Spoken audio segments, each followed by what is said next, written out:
Okay, let's start off with the facts. Star Trek always does horror really well. Hello and welcome back to another episode here on TrekHammer. We've got a very good episode of Star Trek today, haven't we? The Griffin Incident, Star Trek Strange New Worlds, Season 4, Episode 2.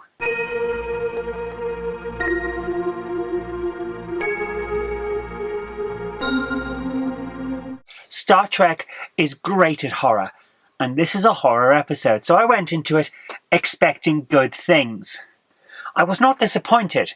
Starts out feeling a little bit like the Mary Celeste in space, which, well, we've seen that in so many things over the years. And then it starts to kind of twist into Event Horizon, Star Trek style, which is not bad. I'm not a massive fan of Event Horizon. I think it indulged a little too much in the horror side and not enough in actually explaining what the hell they thought they were doing, which doesn't always work for me. And this episode does kind of teeter on that a little bit, but not enough to ruin it. We've got good character-based drama. We've got excellent chances for the cast to really act their hearts out. Captain Pike, when he does that horrible, horrific grin, he really nailed it. That was creepy as hell, and I loved it. It was fantastic. Some of the gore was very in your face, but not too overboard, which is good. And I think it's progressed several of the characters, which is really nice. Sometimes you get these bottle episodes, essentially, and it doesn't do much in terms of character development. It just is a way of introducing new viewers to the show or something like that. But with this, we had proper character development for La'an, which is good. I'm interested to see where her story goes, because of course she's not in the original series, so at what point does she leave, or what happens to her? That is a question that's on the back of my mind. Also, why does Dr. Mbenga turn into a background character in one episode of the original series and then disappear entirely? So what's going on with him? I want to see what happens to those characters, so I'm very interested. Spock got some good characterization, got to see a little more about his internal conflicts with his humanity and all of that, which is always interesting from my point of view. And we got a development of Kirk's backstory, which I was not expecting. Now this, that really hammered home. David's eventual demise, which we all know from the films back in the 80s.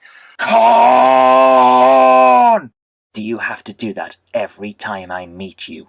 Yes! Kind of hammering it home a little bit on that Kirk actually expects his son to end up with the same fate as him, which is devastating. How can you, as a parent, how can you live with that?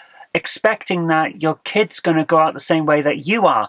And also that you have an idea of how you think you're going to die because of your job. And that you do it anyway. That really speaks to Kirk's character.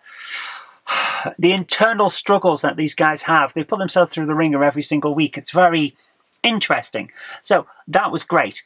The bits that did the horror well kind of telegraphed what they were doing. I was watching it with my wife and she said, we're going to get a jump scare in about 30 seconds. To which I was saying, no, I think this is going to be the slow development of tension before a final release.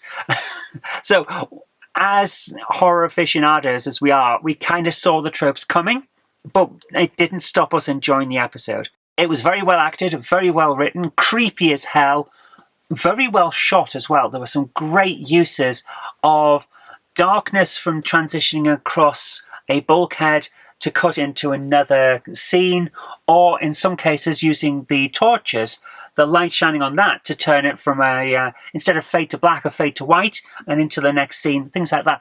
Very, very well shot. I thought this was great. And that final scene with Kirk waiting for Carol to pick up the phone, that was brilliant. Absolutely brilliant. Because, of course, if you've seen the films back in the 80s, you already know that she tells him to stay away from the kid so that him not being there, like his dad wasn't always there for him, doesn't affect David. And we're kind of seeing that start. He wants to be in touch. He wants to be part of the kid's life, but she's not picking up the phone. It's it's quite telling that, yeah, him not being in his kid's life was not his decision, it was hers. What's the bad points? Okay, first and foremost, what was going on? We never find out. Is the alien real, or is it in Lan's imagination at the end when we see it still on the ship? What is actually happening on the Griffin? We don't get to find out. That to me is a big downside. I know that sometimes there's a phenomena that you just can't understand, and that's part of Starfleet. I understand all of that. Weird is part of the job. But this is a story, and I want to see the solution, and I didn't get to see the solution, so it leaves me frustrated, you know? It's just one of those things. So I didn't like that. I'm never a fan of open-ended, the mystery was the journey all along and all of that. That's crap, as far as I'm concerned. It's one of the reasons why I don't like J.J. Abrams stuff. I need answers. If you're going to set up a question, I want to know that you know the answer. So I didn't like that. Your mileage may vary on this, of course. I didn't like the fact that we didn't get a solution.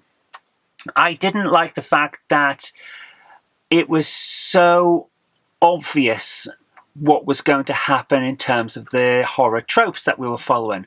That upsets me for similar reasons. Like, I'd like to be surprised, but I'm not, because it followed beat for beat all of the horror tropes.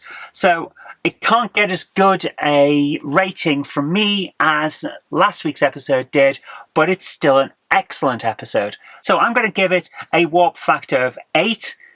I think that's a decent rating on this, given the issues that I have. If you're going to set up a thing, like, we're looking at negatively charged ions coming on this trail. So something is on the ship, and then we never actually get to see what that something is, you know? So we have scientific data, but no solution. Really irks me. As a result, I can't give it as high a rating. So for me, warp factor 8, Mr. Sulu. But I'd love to hear what you thought of it, because I know already there's chatter online saying that this is a great episode, another brilliant one in season 4. And absolutely it is, which is another reason why I hate this idea that they're only doing 5 seasons. The modern idea of 5 10-episode seasons is absolutely wrong, because that means we only get 50 episodes with these characters, with these stories, and the quality starts building up as we go through, and people who are writing these shows get used to the characters and know how to explore them properly. It's the introductory bit and then the main show. Well, we're only getting to the main show in like season 3.5, season 4 out of 5. We're not getting the same level of depth and interest as we were with Next Generation, Deep Space Nine, Voyager, and all of that. So I really don't like 5 seasons. It doesn't work for me. But that's what we got. So hopefully it's going to keep up with its quality right to the end of season 5. And then you never know, we might get a film. I would like to see that, but who knows? But at this point, that's what we have. I'd love to hear your thoughts on it.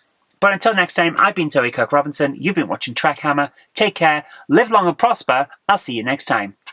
I'd like to give a big shout out to everyone who supports me on Patreon. Without you guys, I really couldn't continue making all of these shows. And if you'd like to join our fantastic Patreon heroes here, go over to patreon.com/Zoe Kirk-Robinson. It really does help us out. Thank you so much, guys.